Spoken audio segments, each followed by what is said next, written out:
warahmatullahi wabarakatuh.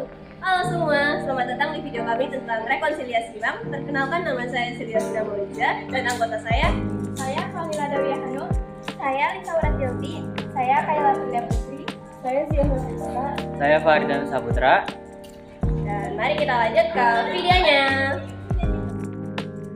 Hai teman-teman, udah pada tahu belum apa itu rekonsiliasi bank? Nah, pas banget nih. Kami dari kelompok 11, kelas 11 sampai 3, bakal jelasin semuanya di video ini. Yuk, belajar bareng.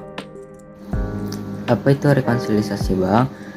Rekonsiliasi bank adalah proses pencocokan antara catatan kas perusahaan dengan laporan bank. Tujuannya adalah untuk memastikan bahwa kedua catatan tersebut akurat dan tidak ada perbedaan yang mencurigakan. Rekonsiliasi bank juga membantu untuk mengidentifikasi kesalahan atau ketidakberesan yang mungkin terjadi.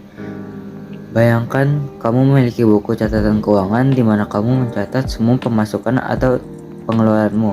Setiap bulan kamu menerima laporan bank yang berisi informasi tentang transaksi yang terjadi di rekening bankmu. Rekonsiliasi bank adalah proses membandingkan kedua catatan ini untuk memastikan bahwa semuanya cocok. Mengapa rekonsiliasi bank penting? 1. Membantu memastikan catatan keuangan akurat. 2. Dapat mengidentifikasi dan memperbaiki kesalahan atau ketidakberesan yang mungkin terjadi. 3. Mencegah penipuan. 4. Memberikan informasi yang lebih baik untuk mengambil keputusan yang lebih tepat tentang bagaimana mengelola uangmu. Dan dengan melakukan rekonsiliasi bank, kamu dapat mengetahui dengan pasti berapa banyak uang yang kamu miliki di rekening bankmu. Informasi ini sangat penting untuk membuat keputusan tentang pengeluaran, tabungan, dan investasi. Komponen rekonsiliasi bank. 1. Saldo kas menurut catatan perusahaan adalah seperti buku catatanmu sendiri tentang uang yang kamu miliki. 2. Saldo kas menurut laporan bank adalah seperti laporan dari bank tentang uang yang ada di rekeningmu. 3. Setoran dalam perjalanan adalah seperti uang tunai yang sudah kamu setorkan tetapi belum masuk ke rekeningmu. 4. Cek yang beredar adalah seperti cek yang sudah kamu tulis tetapi belum dicairkan oleh orang yang menerimanya. 5. Biaya bank adalah seperti biaya-biaya yang harus kamu bayar, seperti biaya administrasi atau transfer. 6. Pendapatan bunga adalah seperti bunga atau hadiah yang kamu dapatkan dari bank karena menyimpan uang di sana. Alangkah rekonsiliasi bank. Yang pertama adalah membandingkan saldo kas yang tercatat dalam buku besar perusahaan dengan saldo tercatat dalam laporan bank. Hal ini dilakukan untuk mengidentifikasi perbedaan saldo antar kedua catatan tersebut. Selanjutnya, kita perlu menyesuaikan transaksi yang tercatat dalam buku besar perusahaan, namun belum tercatat dalam laporan bank, seperti setoran yang belum diproses atau dicek yang belum dicairkan. Jika ditemukan kesalahan pencatatan dalam buku besar perusahaan atau laporan bank, langkah selanjutnya adalah memperbaiki kesalahan tersebut dan menyelaraskan kembali saldo kas. Setelah semua menyesuaikan dilakukan, kita perlu memverifikasi bahwa saldo kas yang tercatat dalam buku besar perusahaan sejajar dengan saldo yang tercatat dalam laporan bank.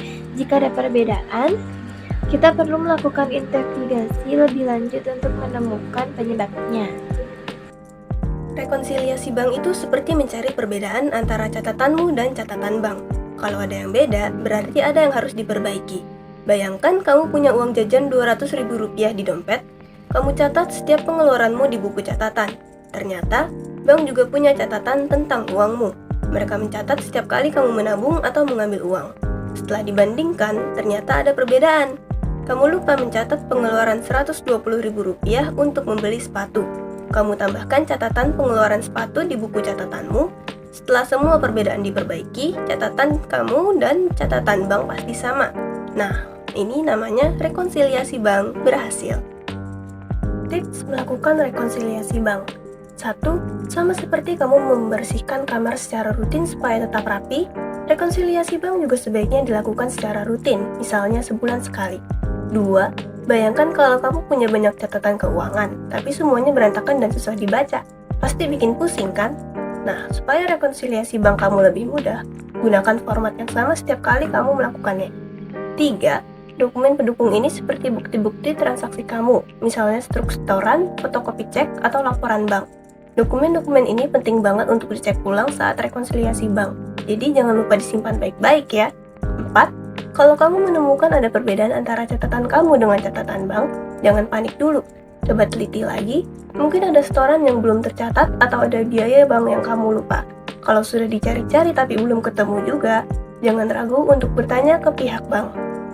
Manfaat rekonsiliasi bank yang efektif: meningkatkan akurasi laporan keuangan, mengurangi resiko penipuan, memperkuat pengendalian internal, membantu pengambilan keputusan yang lebih baik. Rekonsiliasi bank adalah proses penting untuk menjaga kesehatan keuangan perusahaan Anda. Dengan melakukan secara teratur dan efektif, Anda dapat memastikan bahwa catatan keuangan Anda akurat dan Anda memiliki kendali penuh atas keuangan Anda.